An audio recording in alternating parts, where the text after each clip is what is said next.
Good day everyone, I am Mardel B. Tabon from BPED2B together with Lavinia Sorcena and Jamaica May Soto, and we will tackle about American literature. So what is American literature? So American literature is the body of written works produced in the English language in the United States. So it comprises all the written works nga na-produce sa United States and sa iyang mga preceding colonies. American literature has been developed through the various influence of Native American traditions before writing was introduced coupled by European conquerors. Also, American literature is to be focused on politics, economics, and social status. Satire, sarcasm, and cynicism can also be often find their way into the works of American authors. Ang American literature sad is essential discipline in universities, colleges, and schools. So students are usually asked to write a lot of different writing assignments to check their understanding of the literary works, also to develop their writing skills and broaden their background knowledge. And honestly, dagay students face difficulties or problem with such task as not everybody has a talent to express their thoughts, ideas, and ideas about another text.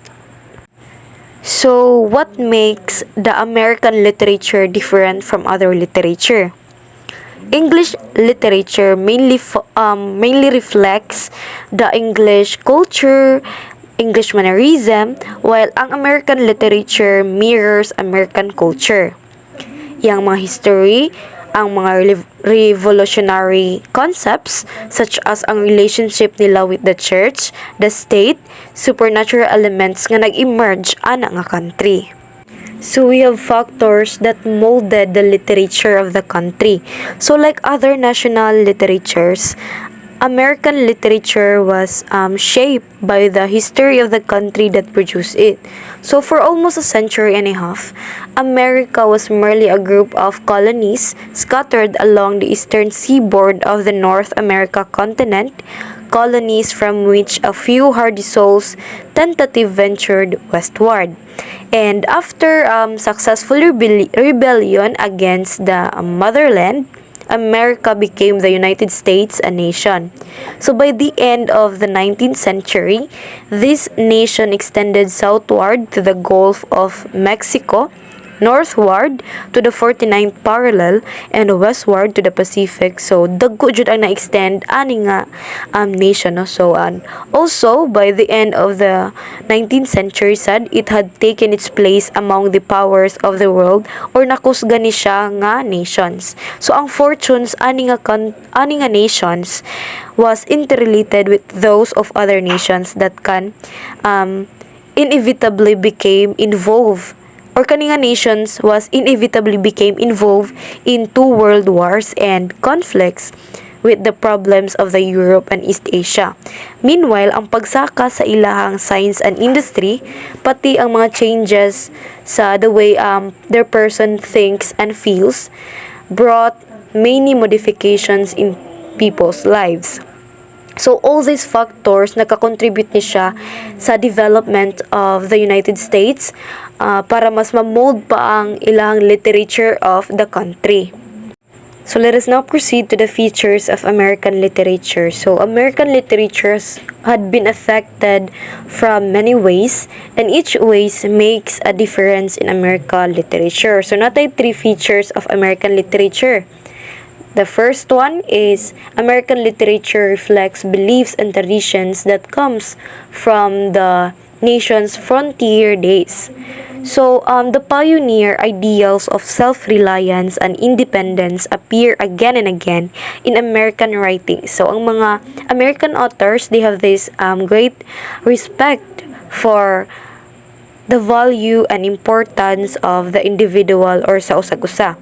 They tend to reject authority and to emphasize democracy and the equality of people, and often celebrate nature and a sense of boundless space. So the next one is the American writers have always had a strong tendency to break with literary traditions and to strike out their own directions. That means if the writers of the other countries seems to absorb their national literary traditions, many American authors tend to reject the old one in order to create something new. And then the last features of American literature is that a lively streak of humor runs through American literature from earliest times and even to present times. So in many cases, a dash of salty humor saves serious theme from becoming too sentimental. American humor tends to be exaggerated rather than subtle. So nag-reflect siya sa abilidad sa usa ka tawo to laugh at themselves even during their most difficult times. The next one is the importance of American literature. American literature is very important for the education of people as it reveals the culture and history of the United States. So, importante di ay to know the American literature, or it will give an education to people. It will educate people since it will reveal the culture and the history of the United States. It also gives the foreigners the opportunity to get to know American culture, history, and great works of the great authors better. So once we study American literature, we get to know a lot about about their culture and history, and as well as mga great author and their great works better.